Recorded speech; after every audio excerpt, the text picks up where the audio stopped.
Bom dia, meu nome é Gabriel dos Reis e, juntamente com André Azevedo, Carla Holanda, Jorge Soares, Mariana Silva e Iago Vaz, faremos um seminário sobre a Escola Austríaca de Economia. Agora vamos falar um pouco sobre a Escola Austríaca de Economia e vamos começar pela sua origem. Ela surgiu no início do século XIX, sendo uma das três correntes fundadoras da Revolução Marginalista de 1870, e ela tinha o objetivo de romper com vários pressupostos utilizados nas análises econômicas que predominavam no período, se baseando em princípios fundamentais para analisar e entender o funcionamento da economia de forma livre e não intervencionista. Aí, os seus objetivos, vamos falar sobre basicamente dois, mas o principal objetivo do nascimento dessa ideologia foi romper com a corrente econômica que predominava nessa época, que é a corrente socialista, que era comandada pelos pensamentos marxistas. A partir de que, na medida em que os valores passaram a ser compreendidos como ligados à utilidade e não ao trabalho necessário para se produzir, ela foi evoluindo. Aí ela também olha muito para a proteção dos direitos de propriedade, que é outro objetivo essencial para garantir a liberdade individual e o funcionamento adequado do mercado. Agora vamos falar um pouco das suas características. Essa escola tem uma característica principal da defesa da liberdade econômica do cidadão, em contrapartida a economias concentradas na mão do Estado, procurando enfatizar em sua abordagem a importância do indivíduo, da liberdade econômica e do mercado livre como suas bases para um sistema econômico mais eficiente e próspero. Agora vamos falar sobre as suas principais características. Uma delas é afirmar que a economia é uma ciência social que estuda a escolha dos indivíduos em situações de escassez e incerteza e da incerteza. Outra característica, a valorização do mercado livre e da ordem espontânea, que utiliza o individualismo metodológico que analisa os fenômenos sociais a partir das preferências, expectativas e conhecimentos dos agentes. Aí o livre mercado e a ordem espontânea, ela o livre mercado seria como um sistema eficiente de coordenação econômica, argumentando que a interação voluntária entre os indivíduos através de transações comerciais e contratos leva à formação de uma ordem espontânea que é mais eficiente do que qualquer planejamento que poderia ser centralizado pelo Estado. E também tem a importância da propriedade privada e dos direitos individuais, que é a enfatização da importância da propriedade privada como um direito fundamental dos indivíduos, e ela considera que essa proteção dos direitos de propriedade é essencial para garantir a liberdade individual e o funcionamento adequado do mercado. Aí, o subjetivismo e a teoria do valor dessa escola acaba adotando uma abordagem subjetiva, né, em relação à teoria do valor, sustentando que o valor de um bem é determinado pelas preferências e avaliações subjetivas dos indivíduos. O que isso quer dizer? Que, de acordo com a oferta e a demanda, o mercado vai se regularizar. E o Estado não precisa intervir com a sua mão o tempo todo.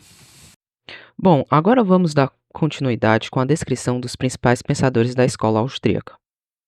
Vamos começar por Karl Menger, que é o fundador da Escola Austríaca. Ele nasceu em 23 de fevereiro de 1840 e morreu em Viena em 26 de fevereiro de 1921. No livro Princípios de Economia, seu principal e mais influente livro, ele estabeleceu os novos fundamentos da sua teoria, como a teoria da marginalidade e da subjetividade dos bens. Karl Menger argumenta que as trocas econômicas ocorrem devido às avaliações subjetivas diferentes que os indivíduos fazem sobre os bens. A partir desses princípios, Menger definiu o conceito de valor, que pode ser expresso como o valor advém da necessidade que esse bem satisfaz. Vale destacar que valor é diferente de preço. Além disso, Menger introduziu a teoria da marginalidade, que pode ser definido como quanto mais a quantidade de um bem se tem, menor a sua utilidade marginal. Outro conceito introduzido por Menger foi a divisão por ordem dos bens, sendo os bens de primeira ordem aqueles que satisfazem as necessidades das pessoas de forma direta, e os bens de ordem superior aqueles que estão nas etapas intermediárias para a criação de um bem de primeira ordem. Dando continuidade, agora vamos para o economista Eugene von Bavard. Ele nasceu em 12 de fevereiro de 1851 e morreu em 27 de agosto de 1914. Foi professor de economia política e ocupou diversas vezes o cargo de ministro do governo do Império Austro-Húngaro. Suas contribuições não apenas aperfeiçoou e divulgou a teoria subjetiva de Menger, mas também expandiu sua aplicação, especialmente no campo da teoria do capital e dos juros. Von Bavard é o idealizador da teoria do capital, a qual foi apresentada na sua primeira obra, Capital e Juros, publicada em 3 volumes, entre 1884 e 1909. Sendo a primeira uma crítica à teoria do capital existente na época. A segunda, ele constrói uma teoria do capital e dos juros, e na terceira parte ele rebate as críticas a essa teoria. Em seu livro, ele explicou o conceito de juros da seguinte forma: os juros advêm da preferência por bens presentes a bens futuros, da mesma espécie e quantidade, e os juros são uma compensação por adiantar o consumo desses bens. Isso explica por que os empresários estão dispostos a pagar juros sobre os empréstimos de capital. Por fim, von Bavard foi um crítico ferrenho da teoria da exploração de Karl Marx. Um de seus argumentos foi que os capitalistas beneficiam os trabalhadores ao fornecer renda antes que o produto seja comercializado. Seguimos com Ludwig von Mises. Ele nasceu em 29 de setembro de 1881 e morreu em 10 de outubro de 1973. Mises se formou em Direito em 1906 após ser profundamente influenciado pela leitura dos Princípios de Economia Política, de Karl Menger. Ele participou do seminário de escola de Eugen von Bavard na Universidade de Viena até 1914, destacando-se como um dos seus principais e mais brilhantes estudantes. Ludwig von Mises dividiu as ciências sociais em dois grandes ramos, a praxeologia e a história. Em sua obra Ação Humana, um tratado de economia, ele argumentou que a economia é uma ciência que estuda as escolhas e ações humanas, enfatizando que as ações são sempre racionais e baseadas nas preferências subjetivas dos indivíduos. Outra grande contribuição dele veio em A Teoria da Moeda e do Crédito, de 1912, na qual Mises expandiu a teoria marginalista de Karl Menger para incluir o dinheiro, tratando-o como um bem econômico sujeito às leis da utilidade marginal. Ele também desenvolveu a teoria austríaca dos ciclos econômicos, explicando que os ciclos de expansão e contração econômicas são resultantes de intervenções governamentais no mercado monetário, especialmente através da manipulação das taxas de juros.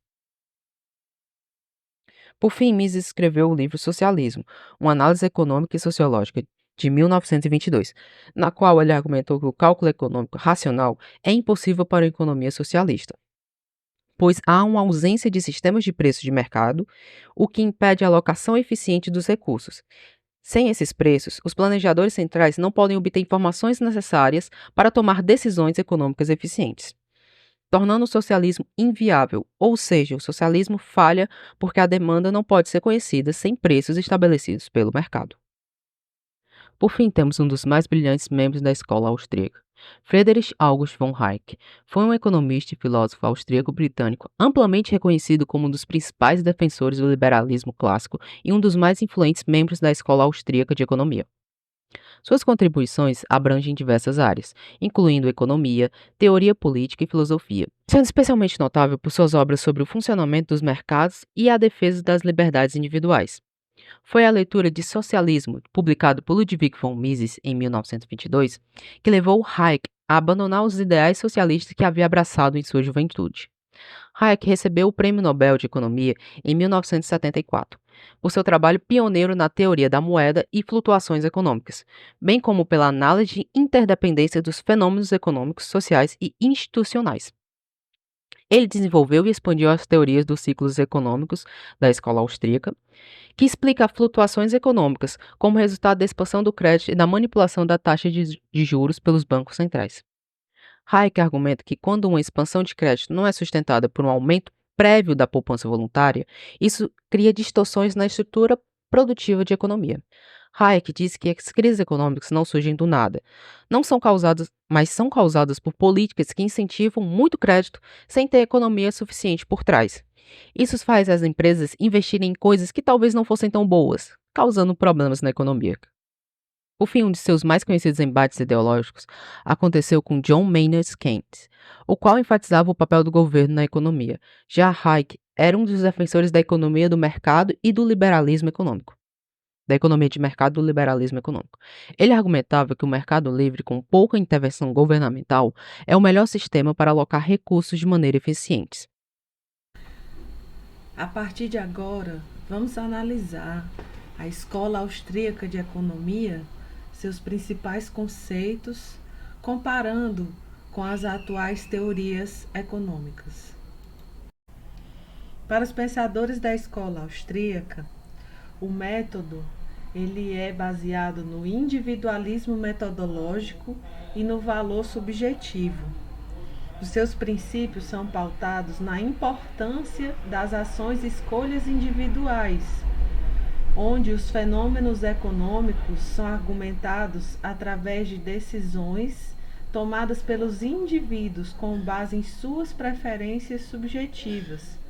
Eles utilizam uma abordagem qualitativa para a análise econômica, totalmente enfatizado na subjetividade. Enquanto no nosso modelo atual de economia está muito concentrado no empirismo acadêmico, né? Onde a análise ela é quantitativa, é baseada em modelos matemáticos, através de teorias, através de análise, se concentra na otimização dos processos, minimização de custos, maximização de lucros, através de técnicas como a análise dos custos, né? Análise de valor das taxas e outros métodos quantitativos. Outra teoria defendida pelos economistas austríacos é a teoria do valor subjetivo. Essa teoria afirma que o valor de um bem ou de um serviço ela deve ser determinada pela importância que os indivíduos atribuem a este bem ou serviço. Essa abordagem enfatiza a importância das preferências individuais e das circunstâncias específicas de cada pessoa.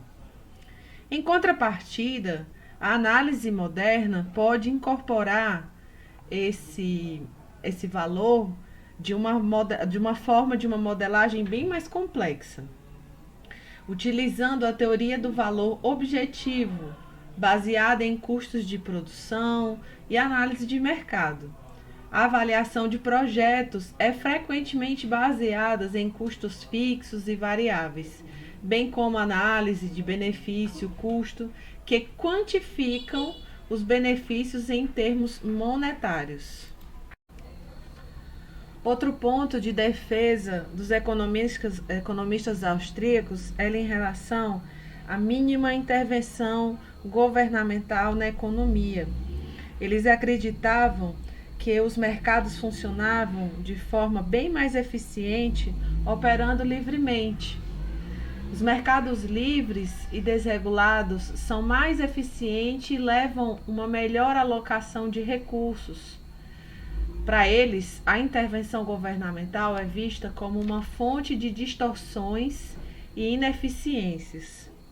Já para os estudiosos da atualidade, acredita-se haver a necessidade de um pensamento misto, de ter uma necessidade de uma intervenção mínima do governo para que possa haver uma melhor equidade e justiça social. Dando continuidade, me chamo Mariana e agora eu vou falar um pouco sobre os países que aplicaram os conceitos da Escola Austríaca de Economia. Vamos começar por Singapura. Desde a sua independência, em 1965, Singapura seguiu uma estratégia de desenvolvimento econômico baseado em princípios de mercado livre, com forte ênfase no comércio internacional e em um governo eficiente. Algumas das reformas implementadas foram o livre comércio e abertura ao investimento estrangeiro, proteção robusta dos direitos dos proprietários e regulamentação favorável aos negócios, um dos menores níveis de impostos corporativos no mundo, forte investimento em educação e infraestrutura para apoiar o crescimento econômico. Como resultado disso, Singapura se tornou uma das economias mais avançadas e competitivas do mundo, com alto padrão de vida. O país é frequentemente citado como um exemplo de sucesso em combinar políticas de mercado livre com um governo forte e eficiente. Porém, ela enfrenta forte desigualdade de renda e acessibilidade habitacional. Agora sobre Hong Kong. Hong Kong é frequentemente citado como um exemplo de uma economia de mercado extremamente livre, desde a década de 1950. Posteriormente, sob a administração chinesa, Hong Kong manteve uma política de intervenção mínima na economia. Algumas das reformas implementadas foram os impostos de rendas baixos e simples, livre comércio e ausência de controle de capital, forte proteção dos direitos de propriedade, desregulamentação e uma abordagem em relação aos negócios. Como resultado disso, Hong Kong se tornou um dos centros financeiros mais importantes no mundo, com um alto padrão de vida. A cidade-estado conseguiu atrair massivamente investimentos estrangeiros, além de ser um importante hub do comércio internacional. No entanto, como Singapura, a desigualdade de renda é uma das mais altas do mundo e há críticas relacionadas ao alto custo de vida e acessibilidade a moradias. Agora falando um pouco sobre a Geórgia, após a Revolução Rosa em 2003, implementou uma série de reformas radicais para combater a corrupção e impulsionar o crescimento econômico. Algumas dessas reformas foram a privatização em larga escala, simplificação do sistema tributário com impostos baixos, desregulamentação, especialmente em relação à abertura de empresas e ao comércio, e a redução drástica da corrupção por meio de reformas no governo e na aplicação da lei. Como resultado disso, a Geórgia experimentou um crescimento econômico acelerado e uma melhora significativa no ambiente de negócios. É frequentemente figurando entre os principais países no ranking de facilidade de fazer negócios no Banco Mundial. A corrupção foi drasticamente reduzida e o país atrai investimentos estrangeiros. Apesar do crescimento, como os outros países, o país ainda enfrenta desafios relacionados à pobreza e ao desenvolvimento sustentável. E agora, por último, vamos falar do Chile, que não diretamente usou dos princípios da escola austríaca, porém se inspirou na escola de Chicago, que compartilhava vários princípios com a escola austríaca de economia. Após o golpe militar em 1973, o governo do Chile, sob a liderança de Augusto Pinochet, implementou uma série de reformas econômicas inspiradas por ideias neoliberais, muitas das quais estavam alinhadas com os princípios da escola austríaca. Essas reformas foram, em grande parte, aconselhadas por economistas que tinham sido influenciados por Milton Friedman, um proponente do livre mercado. Algumas dessas reformas implementadas foram a privatização de empresas estatais, a abertura da economia para o mercado internacional, desregulamentação de comércios e mercados, reforma de sistema de previdência criando um modelo de contas individuais de capitalização.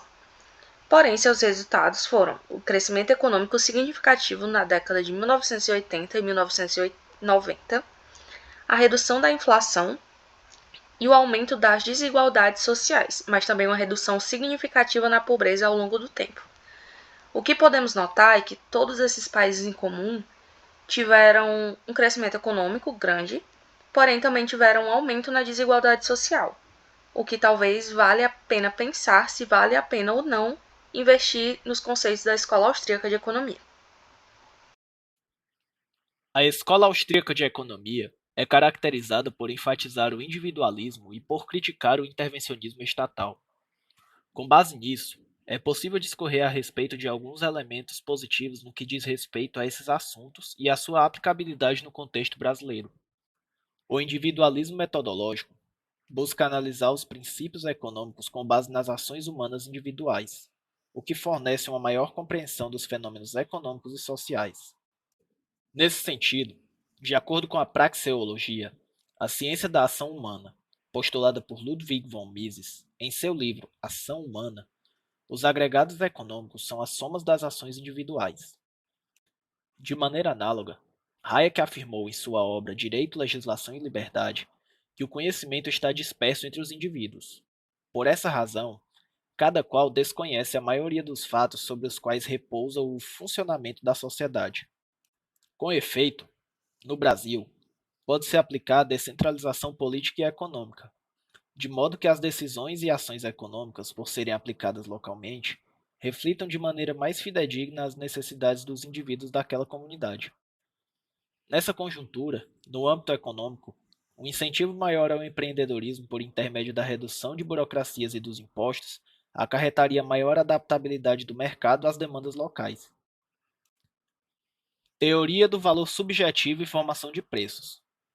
Para os autores da Escola Austríaca de Economia, o valor de um bem ou serviço é determinado pelas preferências pessoais dos indivíduos. Nesse sentido, Ludwig von Mises, em sua obra Ação Humana, afirmou que os valores são determinados tanto pela percepção subjetiva quanto pela escassez relativa de determinado bem ou serviço. Efetivamente, no Brasil, múltiplos serviços, como o fornecimento de energia elétrica, são centralizados, e o valor deles não é determinado pela valorização subjetiva dos indivíduos. Dessa forma, uma ação benéfica seria reduzir a centralização e a baixa concorrência no que diz respeito ao fornecimento desses serviços, com o fito de possibilitar que esses valores sejam determinados pela lei da oferta e da procura, por ser um reflexo maior das preferências dos consumidores e, consequentemente, garantir uma alocação mais eficiente de recursos. Crítica ao intervencionismo estatal. Ludwig von Mises, em sua obra Ação Humana, afirmou que o intervencionismo gera problemas que demandam novas intervenções. Outrosim, Rothbard postulou, em sua obra Homem, Economia e Estado, que as intervenções estatais, sejam por intermédio de regulações, de tributações ou de controle de preços, ocasionam alocações ineficientes de recursos. No contexto brasileiro, os impostos de importação de bens de consumo têm elevado o valor necessário para se adquirir esses bens. De maneira consequente, fornecedores de produtos similares no mercado nacional sentem-se mais confortáveis para elevar os preços dos seus produtos, tendo em vista que, sem o imposto, a concorrência globalizada os forçaria a se adaptar à lei da oferta e da procura. Porém, com essa tributação, essa variável deixa de existir. De maneira resumida, as ideias da escola austríaca, que se baseiam na ação humana individual, podem ser aplicadas no Brasil por intermédio da redução da centralização de serviços e de poderes, dos tributos e das burocracias. Com essas ações, é possível levar o país a um contexto de melhor alocação de recursos e ampliar a satisfação dos consumidores. A Escola Austríaca de Economia tem uma longa história e influência significativa no pensamento econômico. No entanto, ela não está isenta de críticas, e alguns pontos negativos merecem destaque. Primeiro, a metodologia dedutiva da escola austríaca é um ponto frequentemente criticado. Os austríacos preferem construir suas teorias a partir de axiomas e deduções lógicas, sem dar tanta importância à verificação empírica. Isso pode tornar suas ideias elegantes em termos teóricos, mas há quem questione se elas realmente funcionam no mundo real, onde os dados concretos e variáveis imprevisíveis desempenham papéis importantes. Outro ponto de crítica é a teoria dos ciclos econômicos da escola austríaca. Eles atribuem as crises econômicas à expansão artificial do crédito, mas essa explicação é considerada simplista por muitos. As crises econômicas são fenômenos complexos e limitar sua explicação a apenas uma causa pode ser insuficiente para entender a totalidade do problema. Além disso, a ênfase da escola austríaca no individualismo, que vê todas as ações econômicas como resultado de decisões individuais, também é criticada.